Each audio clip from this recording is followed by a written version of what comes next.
خوف زدہ سے مشورہ مت لو، خواہ اس کی خیر خواہی پر تمہیں کتنا ہی اعتبار کیوں نہ ہو۔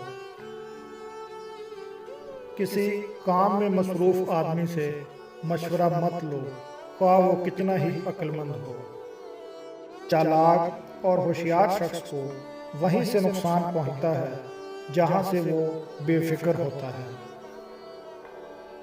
اگر دوسروں کو کسی کام سے روکنا چاہتے ہو تو اس کی ابتدا اپنے آپ سے کرو۔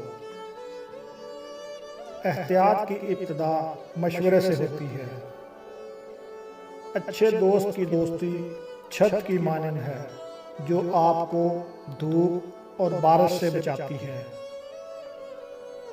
سزا سے پہلے ڈانٹ ڈپٹ ضروری ہے۔ جب تک کسی شخص سے بات چیت نہ ہو جائے اسے حقیر نہ سمجھو۔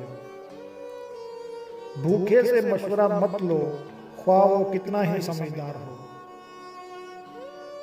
جو قومیں اپنے محسنوں کو فراموش کر دیں وہ بہت جلد مٹ جاتی ہیں۔ انسان کا سب سے بڑا بوجھ غصہ ہے۔ نفس کی عبادت تمام عبادتوں کا سر چشمہ ہے۔ زندگی کو ہمیشہ امانت سمجھو، یہ بہت جلد لے لی جائے گی۔ اگر تم کسی کو خوش نہیں دیکھ سکتے تو دکھ بھی نہ دو۔ دوستی کے پودے کو خلوص کے پانی کی ضرورت ہوتی ہے۔ صدقہ دینا ایک کامیاب دعا ہے۔